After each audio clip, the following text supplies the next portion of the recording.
नमस्कार मित्रों, आज हम कक्षा 9वीं के विषय गणित में पढ़ने वाले हैं यूनिट 2 बहुपद। बहुपद पढ़ने से पहले इसकी थोड़ी सामान्य जानकारी अपना को होना अनिवार्य है। उनके कुछ शब्द हैं, शब्दों की जानकारी अगर अपना रहती है तो उस क्रिया को करना थोड़ा सा आसान रहता है। बहुपद अपना समझने में थोड़ी सी आसानी हो जाती है। उसके लिए कुछ शब्द है, जैसे पहला शब्द है चर।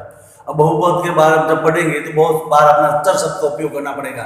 चर शब्द का अर्थ है अंग्रेजी वर्णमाला के, जब भी बहुपद में जब अंग्रेजी वाला माला के अक्षर जैसे एक्स वाई जेड इस प्रकार के जब भी अंग्रेजी वर्णमाला के जो अक्षर आएंगे उनको अपन चर कहते हैं। जैसे एक्स है, वाई है, जेड है, टी है, इस प्रकार से जो भी अक्षर जो अपन पढ़ेंगे बहुपद में वो सारे चर कहलाएंगे।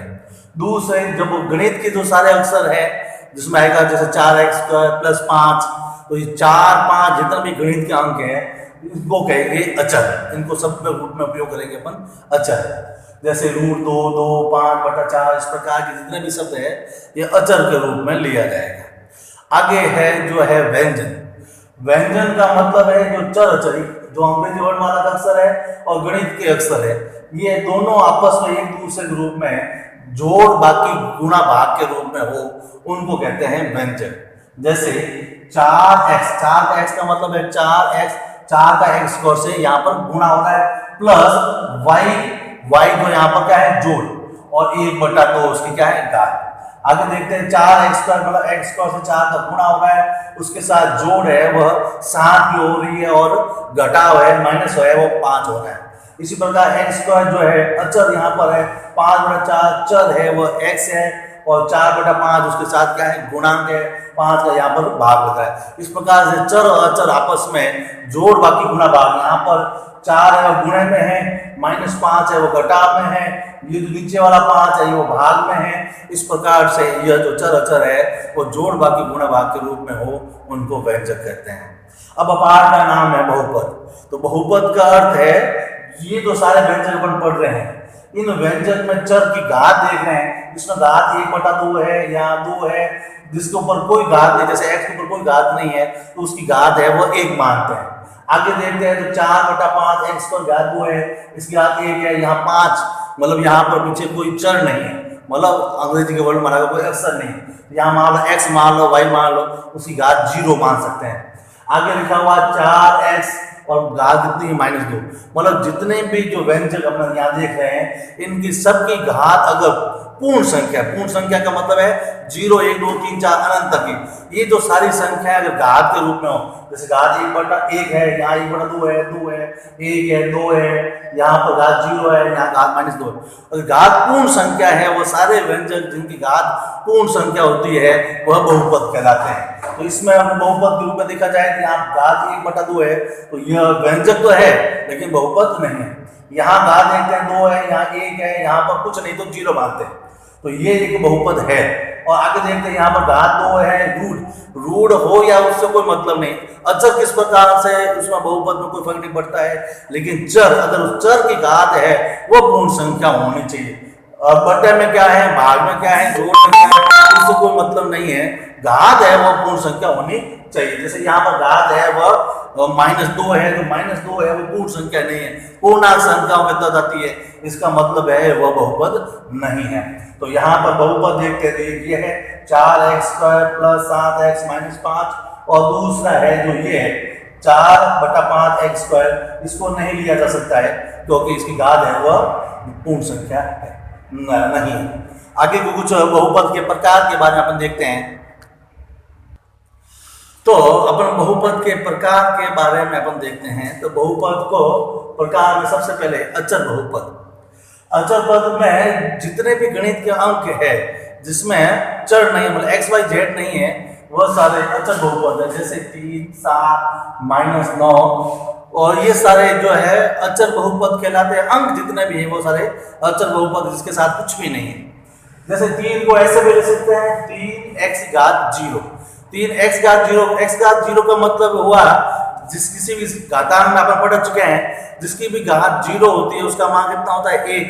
इसका मतलब है x⁻0 का मान कितना हुआ 1, और 1 को 3 से गुणा किया तो कितना हो गया 3। इस प्रकार से 3 को जो अचर बहुपद है जिसमें चर की घात है वह 0।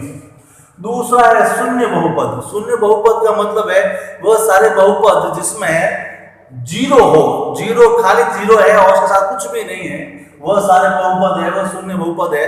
जैसे इसमें अपन लिख सकते हैं 0x, क्योंकि अपने पता है 0 किसी संख्या से गुणा करने पर उसका उत्तर क्या हुआ 0, तो 0 के x से गुणा किया तो कितना हो गया 0।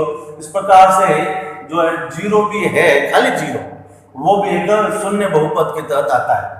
आगे देखते हैं रेखीय बहुपद। रेखीय बहुपद का नाम एक और भी है, वह है एक घातीय बहुपद। एक घातीय बहुपद में जो चर है, जैसे x है, y है, z है, जो भी चर है, चर में बड़ी से बड़ी घात है वह 1 होनी चाहिए, उससे बड़ी घात नहीं होनी चाहिए।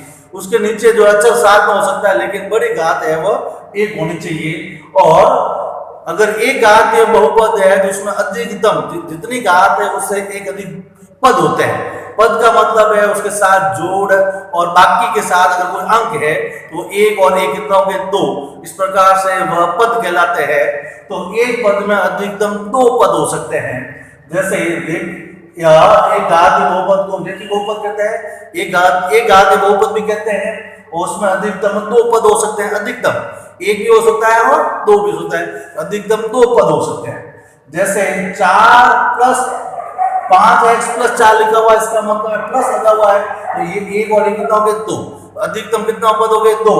और जिसकी घात कुछ नहीं है तो उसको स्थान में क्या मानते हैं 1, तो एक घात, यहाँ चर के साथ x, अचर के 4 के साथ कोई भी चर नहीं है, और यहाँ पर चर की घात अधिकतम कितनी है 1, तो अधिकतम घात 1 है वह रेखीय बहुपद या एक घातीय बहुपद। यहाँ 12 भाई इसके साथ जोड़ बाकी में कुछ नहीं है तो वह 1 पद का हो गया। तो अधिकतम 2 या 1 भी हो सकते हैं, यहाँ y की घात कुछ नहीं तो 1 मानेंगे। इसी प्रकार यहाँ पर देखते हैं 1 और 2, अधिकतम 2 पद है, और यहाँ पर p की घात है वह 1 है, क्योंकि इसके ऊपर घात कुछ नहीं है। और यहाँ y लिखा हुआ है, इसके साथ गुणा कुछ भी नहीं है, इसका मतलब है y की घात 1 है, तो एक बहुपद ही हो गया। इसी प्रकार दूसरा आगे देखते हैं तो द्विघातीय बहुपद। द्विघातीय बहुपद में बहुपद की बड़ी से बड़ी घात कितनी होनी चाहिए 2 होनी चाहिए। अगर घात 2 बड़ी है तो उससे एक अधिक, मतलब उसमें 3 पद हो सकते हैं, 1 हो सकता है, 2 हो सकता है, अधिकतम 3 पद हो सकते हैं। तो बहुपद में बड़ी से बड़ी घात 2 हो और उसमें अधिकतम 3 पद हो सकते हैं। जैसे 1, 2 और 3, यहाँ माइनस लगा हुआ है, जोड़ लगा हुआ है, इस प्रकार से 1, 2 और 3, तो अधिकतम कितने पद है 3, और यहाँ पर घात 2 है, यहाँ पर घात 1 और यहाँ पर घात कुछ नहीं तो 0। इस प्रकार से बड़ी से बड़ी घात 2 है, इसलिए द्विघात बहुपद है। यहाँ पर भी देख रहे हैं कि यहाँ 1 और 2 पद है, अधिकतम 3 पद है, 2 पद भी हो सकते हैं, और बड़ी से बड़ी घात 2 है, इसका मतलब ये द्विघात बहुपद है। और यहाँ पर इसके साथ कुछ नहीं, 1 पदीय, द्विपदीय और 3 पद, अधिकतम 3 पद हो सकते हैं, 2 भी हो सकते हैं, 1 भी हो सकता है। तो और यहाँ पर घात 2 है, इसका मतलब है द्विघातीय बहुपद। इसके बाद में अपन पढ़ेंगे त्रिघातीय बहुपद। तो त्रिघातीय बहुपद में चर की बड़ी से बड़ी घात 3 होती है, और जितनी घात उससे एक अधिक पद होते हैं, और 3 बड़ी से बड़ी घात 3 होनी चाहिए, और उसमें अधिकतम 4 पद हो सकते हैं। जैसे ये हम बहुपद देख रहे हैं, इसमें बड़ी से बड़ी घात 3 है, 2 है, 1 है और अचर है, इसमें बड़ी से बड़ी घात 3 है, इसलिए त्रिघात। अगर उसको 3 को हटा दें, यहाँ तक रखें, तो ये त्रिघातीय बहुपद नहीं होगा, द्विघातीय बहुपद कराएगा। क्यों?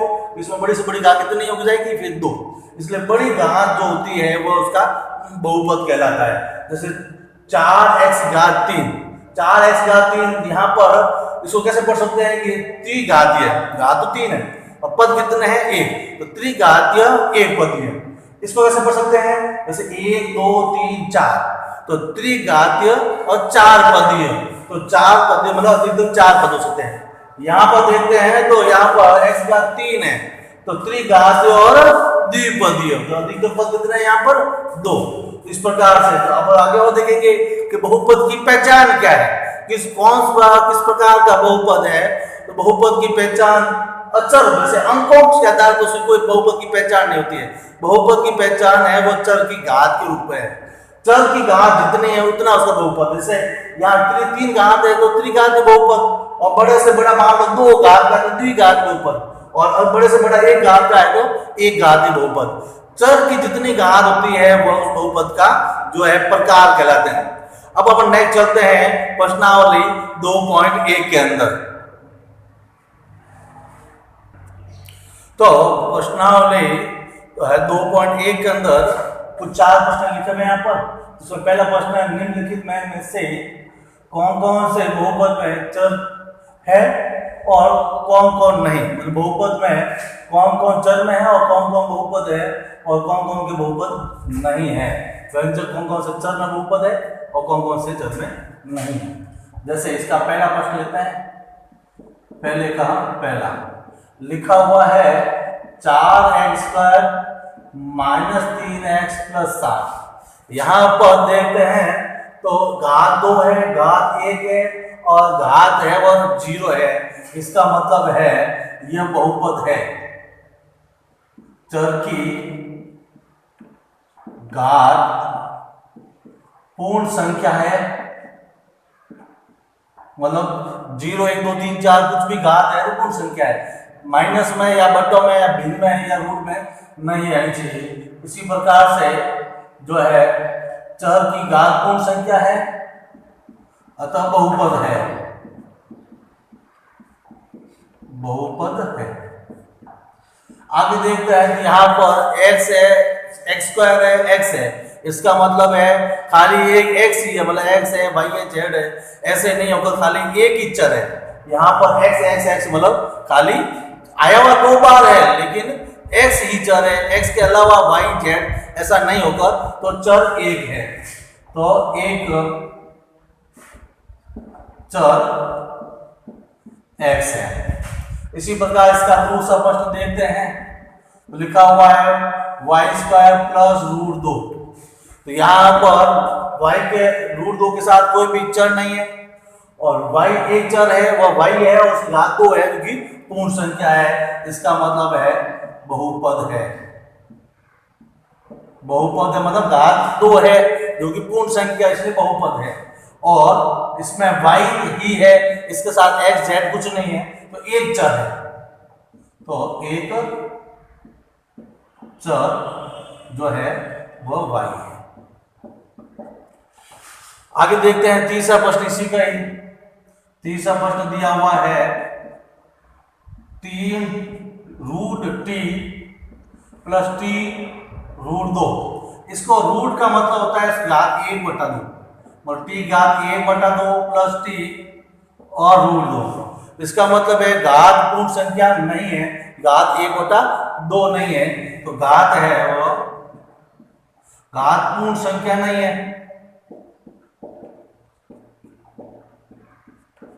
चर की घात पूर्ण संख्या नहीं है अतः बहुपद नहीं है, क्योंकि घात पूर्ण संख्या बहुपद होता है वो उसकी घात वो है जो पूर्ण संख्या होनी चाहिए। अगले प्रश्न में देखते हैं अपन। पहले का ही जो है चौथा प्रश्न जो लिखा हुआ है y + 2/y।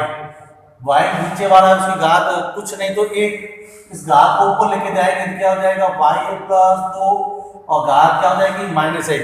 घातांक अपना निपटा हुआ है, घात को ऊपर लेके जाते हैं तो वो क्या हो जाती है ऋणात्मक। इसकी मतलब उसकी घात कितनी होगी -1, जो कि पूर्ण संख्या नहीं है अतः ये बहुपद नहीं है। आगे इसी का 5 और लेते हैं। x घात 10, y घात 3 और t की घात 50। यहाँ पर देखते हैं घात 10 है, 3 है और 50 है जो कि पूर्ण संख्या है।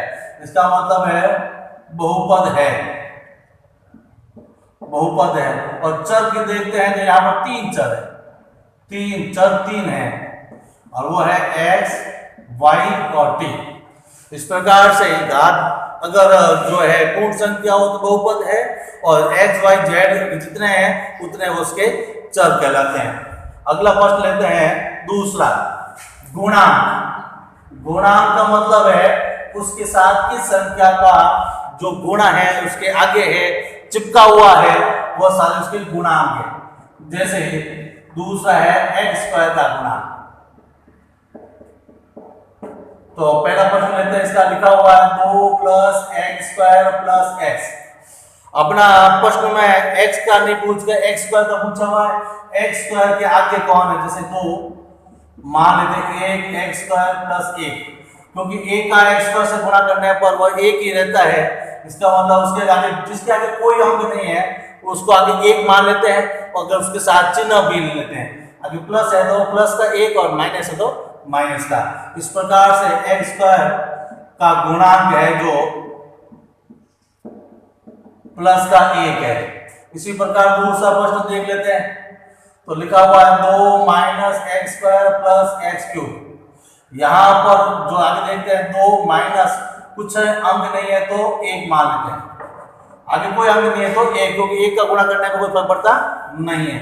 इसका मतलब आगे कोई नहीं है 1, और आगे चिन्ह भी साथ में लेना है। इसका मतलब है एक्स स्क्वायर का गुणांक है वह है माइनस का 1। प्लस का 1 लिखा नहीं, क्योंकि प्लस के लिखने की आवश्यकता नहीं होती है, लेकिन ऋणात्मक है इसको दर्शाना जरूरी है। इसी का तीसरा प्रश्न देख लेते हैं, लिखा हुआ है पाई बटा 2 एक्स स्क्वायर प्लस एक्स। अब एक्स स्क्वायर के आगे जितना भी है वो उसका क्या कहलाता है, गुणांक कहलाता है। तो एक्स स्क्वायर आगे पाई बटा 2 है, इसका मतलब है एक्स स्क्वायर का गुणांक है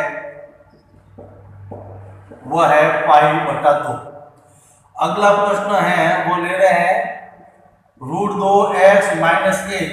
यहां पर देखते हैं एक्स स्क्वायर है ही नहीं, तो एक्स स्क्वायर नहीं है तो प्लस लगा के एक्स स्क्वायर कर देते हैं, और आगे कुछ है नहीं अंक तो यहां कर देते 0। तो हम लोग को पता है 0 किसी संख्या से गुणा करने में उसका परिणाम है वो 0 आता है। तो 0 के एक्स स्क्वायर से गुणा हुआ तो क्या हो गया 0, और 0 किसी के साथ जोड़ते हैं उसमें भी कोई परिवर्तन नहीं होता है। इसलिए यहाँ पर एक्स स्क्वायर का जो गुणांक है वो है 0। अगले चौथा प्रश्न में बढ़ते हैं अपन।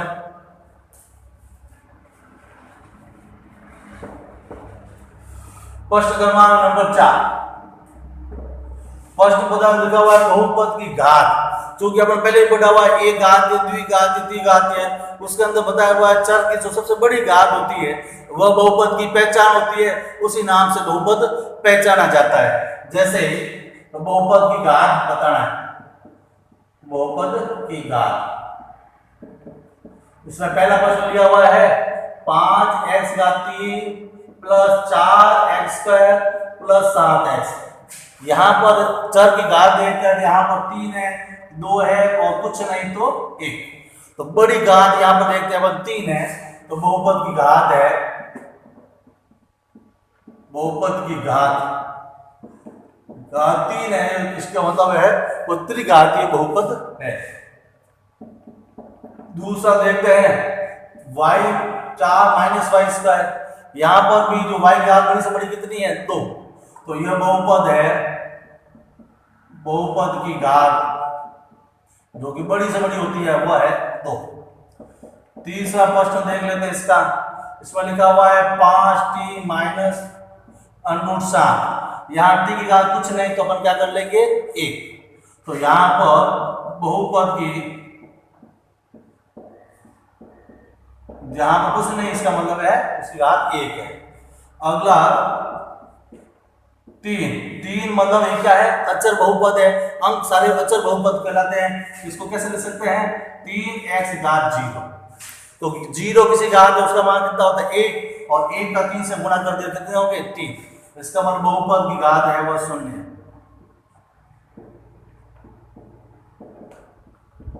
वह कितनी है 0। 0 बहुपद घात का कहलाता है।